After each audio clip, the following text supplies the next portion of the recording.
In the heart of the Green Ridge Highlands, a fiery crash strands Air Force pilot Claire Dawson in a jungle far from her world of jets and precision.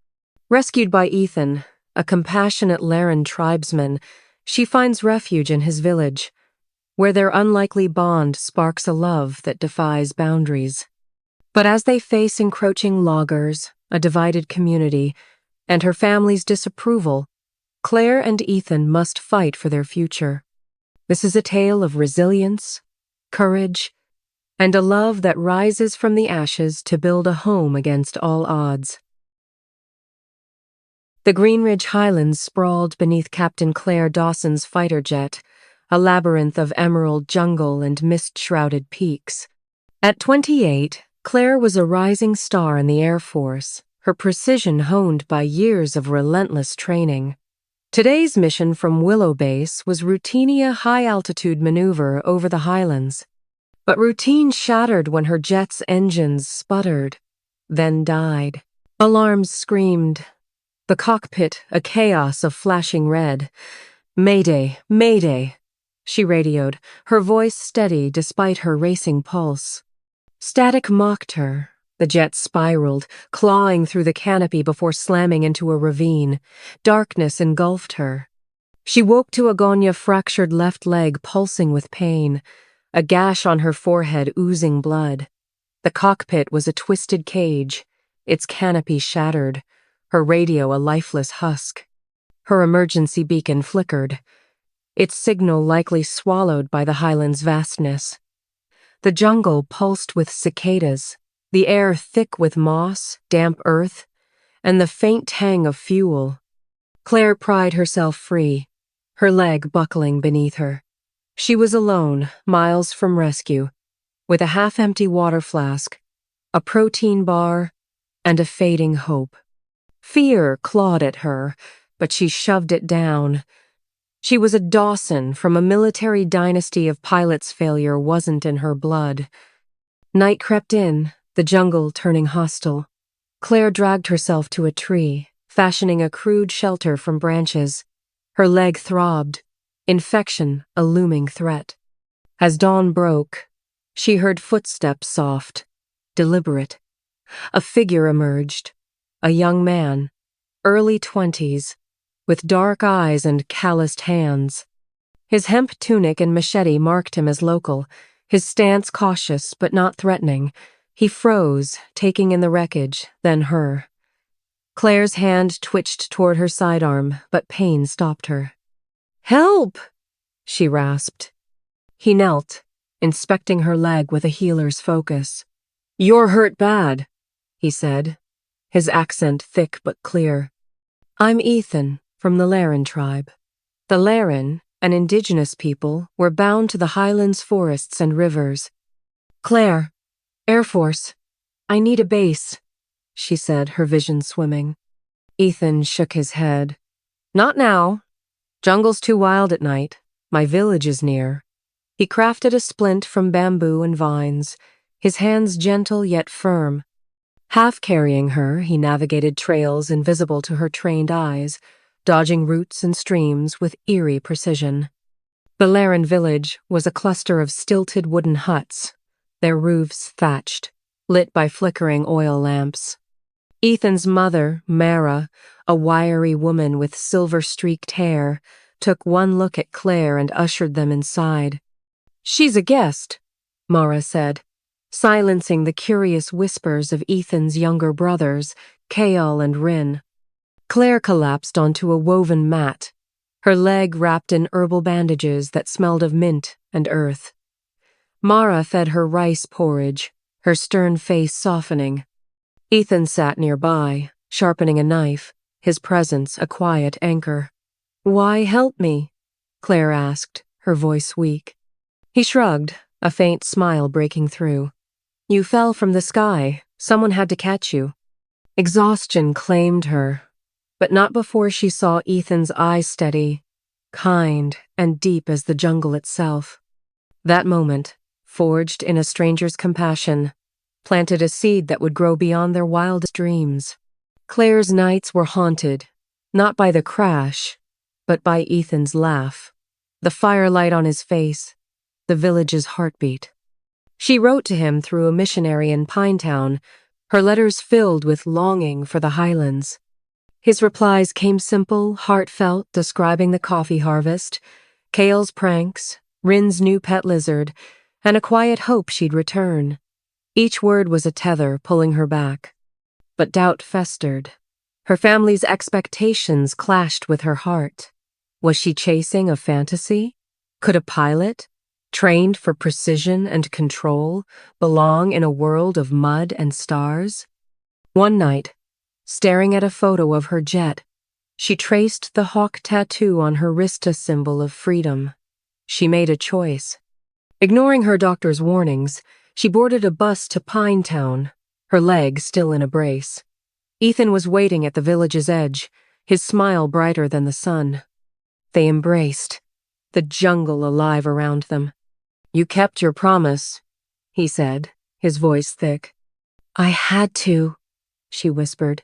"You're my North Star." Weeks blurred into a haze. Claire's leg healed slowly, Mara's herbal poultices and her own stubbornness staving off infection. The Air Force hadn't found her, the beacon likely failed, or the Green Ridge Highlands were too vast. Ethan trekked to Pinetown, a grueling 2-day hike, to Radio Willow Base.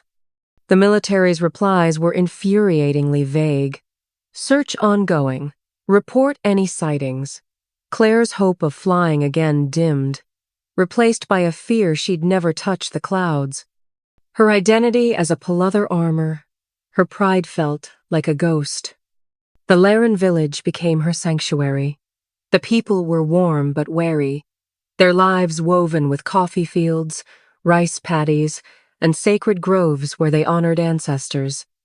Ethan was their heart-resolving disputes over land boundaries, rebuilding storm-damaged roofs, teaching Cale and Ryn to track deer through the forest. He took Claire under his wing, showing her how to read the stars for navigation, weave fishing nets from hemp, or coax a buffalo through ankle-deep mud. She shared stories of flight, the adrenaline of a barrel roll, the serene awe of a sunrise at 30,000 feet, the weight of a jet's controls in her hands. At night, by the communal fire, they talked for hours. Ethan confessed his dream of seeing the ocean, its vastness a mystery to a man of the mountains. Claire admitted her fear of being grounded forever, her voice breaking for the first time. She saw his quiet strength, how he carried the village's burdens without complaint, from nursing sick elders to mediating feuds. He saw her resilience, how she limped through pain to help Mara husk rice, taught Ryn to tie knots, or laughed with Cale over his clumsy archery. One evening, by a stream glittering with fireflies, Ethan traced a scar on her hand from a training mishap. "From flying?" he asked, his voice soft. "From crashing," she said, her smile wry. Their eyes locked, and a spark flared unspoken, electric, a bridge between their worlds. But the village wasn't a fairy tale. A logging company, Apex Timber, led by a ruthless executive named Victor Crane, was encroaching, pressuring the Laren to sell their ancestral land for a pittance. Tensions simmered, splitting the community. Ethan's cousin, Lila, a fiery 22-year-old who led the village's youth council, rallied for resistance. "They'll strip our forests bare," she warned at a heated meeting, her braid swinging as she gestured. "Our ancestors' spirits live in those trees." But Elder Torin, a weary traditionalist, argued for compromise, fearing poverty if they defied Apex. Claire, still an outsider, listened silently but felt the weight of their fight. She taught Lila basic navigation and topographic mapping, skills from her military training, to help patrol the forest against loggers' scouts. Another threat emerged within. Joran, a bitter Laren hunter in his 30s, distrusted Claire, seeing her as a symbol of the outside world's greed. "She's a soldier!" he spat at a council fire. "Her people bomb villages, build bases. Why's she here? Ethan defended her, his voice calm but steel-edged. She's our guest. She's earned her place. Joran backed down, but his glares lingered, a shadow over Claire's integration. The outside world broke through when a rescue helicopter spotted the wreckage after 6 weeks.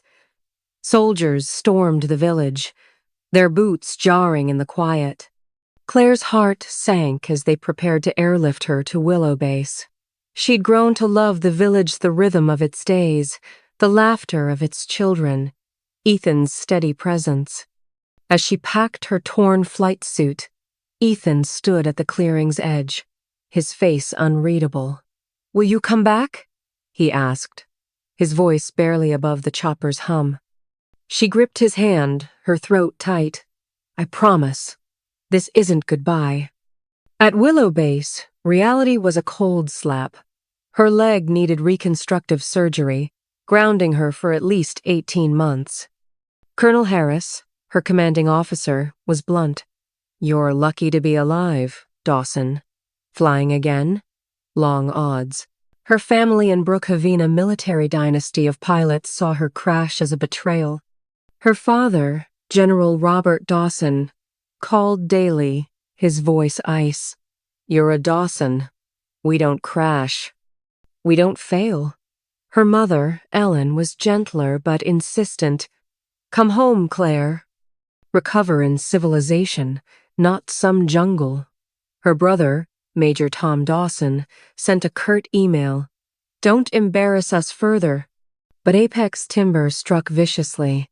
A fire, suspiciously timed, razed half the village's coffee fields, the smoke choking the air for days. Rumors of arson spread, and Crane offered a buyout, exploiting the loss. Joran, swayed by despair, argued for surrender. "We can't win," he said, his voice hollow. Ethan and Lila refused, but the village teetered. Claire, drawing on her crisis training, organized a community meeting, presenting evidence of Apex's illegal tactics bribes, forged permits. Her maps, combined with Lila's testimony of scout sightings, swayed Elder Torin. The Laren filed a lawsuit, backed by a pro bono lawyer Claire found through an NGO contact. Joran's resentment boiled over. One night, he sabotaged the school's foundation, loosening beams in a drunken rage. When Ethan confronted him, a fight broke out, fists flying, the village watching in shock. Claire stepped between them, her voice commanding. "This isn't who we are. Joran, you're hurting your own people." Shamed, Joran fled into the forest, but his actions left scars. Ethan repaired the damage, his hands steady but his heart heavy. Claire's family remained a wound. She wrote to her father, "I'm a Dawson, but I'm also Claire. Ethan's my partner, and this fight is my legacy." Weeks later, a letter arrived, her father's handwriting shaky. "I don't understand, but I'm listening." It was a crack in his armor, not a bridge, but it gave her hope. One evening, as the school's roof was raised, Ethan led Claire to a hill overlooking the village.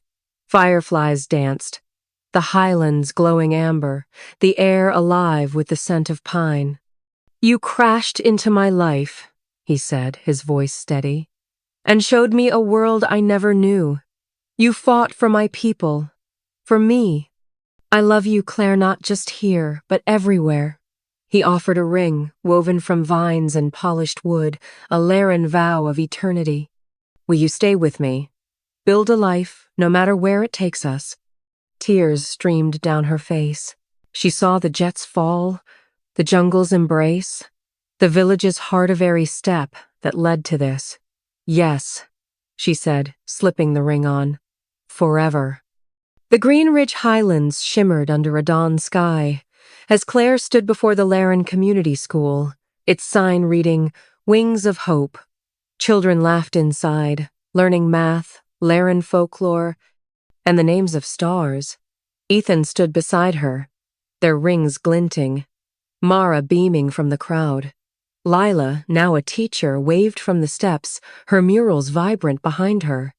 Calen and Eryn chased each other, their joy a melody. Claire's leg had healed enough for a medical clearance, and Willowbay scheduled her test flight. She'd soar again not for her family's legacy, but for herself, Ethan, and the village that had saved her. Ethan would watch from the ground, his heart flying with her. They planned a trip to the ocean, his dream now theirs, a promise of new horizons. Her father arrived at the school's opening, unannounced, his uniform replaced by civilian clothes. His face was softer, his words halting.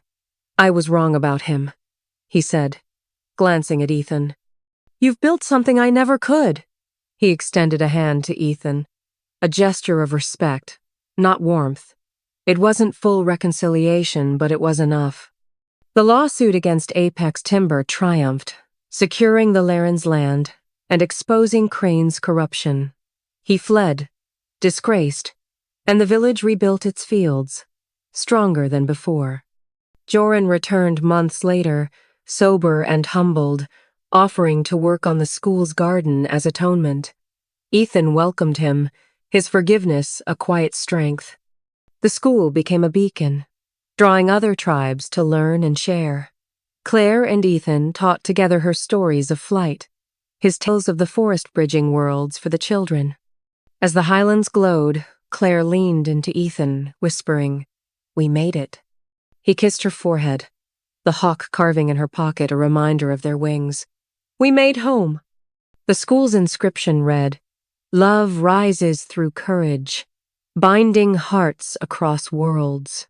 Claire and Ethan's story reminds us that, from the ashes of a fall, kindness, resilience, and defiance can forge a love that transforms not just two souls, but entire communities.